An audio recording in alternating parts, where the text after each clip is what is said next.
So, Module 2.1, the rise of self-rule in North America. Module 2.2, the embrace of republicanism that we see in Addison's Cato. Module 2.3, Locke's theory of liberalism, of why we have rightfully political power held in our own hands. You take these traditions, these ideas and these customs about how the world ought to operate, and you place them within the circumstance that is North America, this amazingly beautiful and bounteous place, large compared to Europe, with a great amount of natural resources. So you have people moving here, hopeful that their move here and their embrace of these isms would allow them to live a flourishing existence.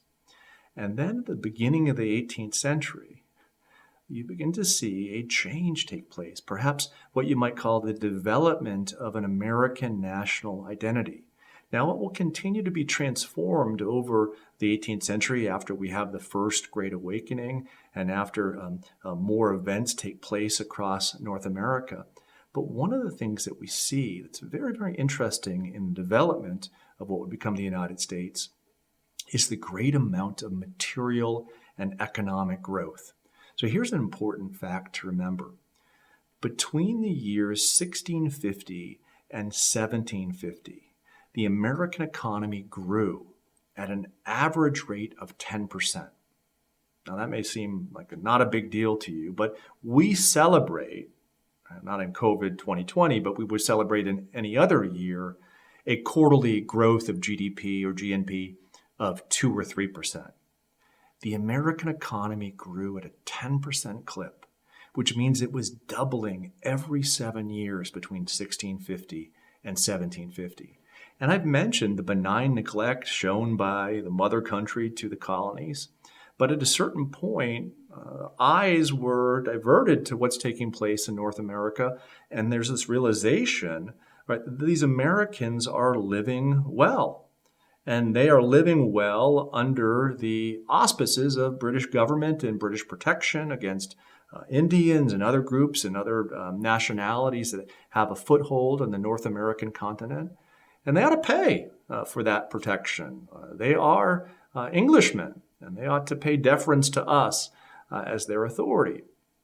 So over time, the greater interest that the English show over their American colonies leads to a reaction where that Republican strain within our consciousness and that liberal strain within our consciousness and this desire to want to rule over ourselves begins to form a great tension between ourselves and our English mother country.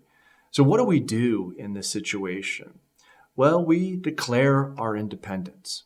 And this document, the Declaration of Independence, written by Thomas Jefferson and others, he's granted authorship over the document, is meant to be an expression of where Americans were by the time of 1776, and why did they think it necessary to become an independent country.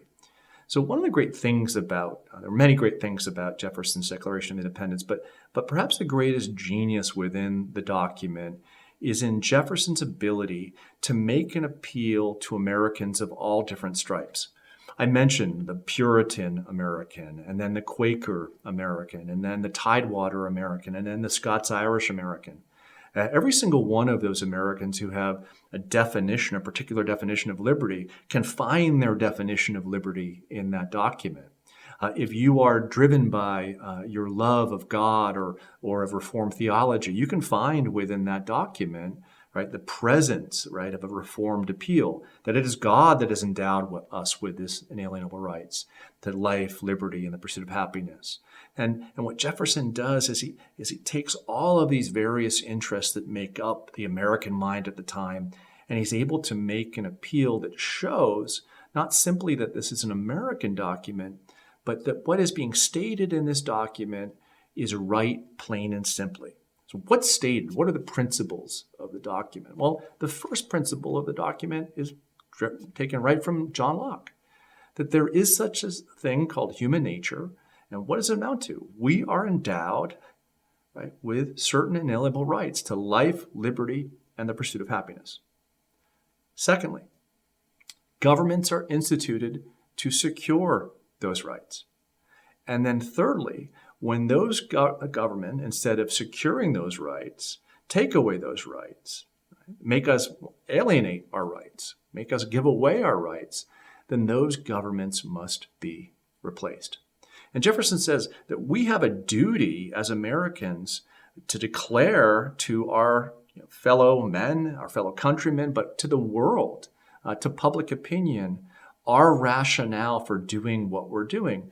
But once you have those principles of our inalienable rights, of the role that government ought to play, and why we want to change governments, then you have to list the facts. All of the things that have happened over the last 20 to 30 years that grant us the right to remove British rule from the American colonies. So much of the Declaration of Independence, after those first 2 or 3 famous paragraphs, deal with the particulars, the specifics, the facts, what has happened over the last 20 or 30 years. So you begin with principle as to why we ought to be able to declare our independence. You then list your evidence, and you have a case to be made to the world. And later on in Jefferson's life, Jefferson was asked by a friend, well, what was taking place with the writing of the Declaration of Independence? And he tells us something very interesting. He says, this was the object of the Declaration of Independence, not to find out new principles or new arguments never before thought of, not merely to say things which had never been said before, but to place before mankind the common sense of the subject, the common sense that had been published already in elementary books of public right, had been published by an Aristotle, a Cicero, a Locke, a Sidney. These were documents that already stated principles of common sense. We Americans of 1776 are just gathering together common sense and putting it into place in the circumstance in which we live, and doing so, hopefully, for the betterment not only of our own particular political community, but so this can be a standard bearer for others in years to come.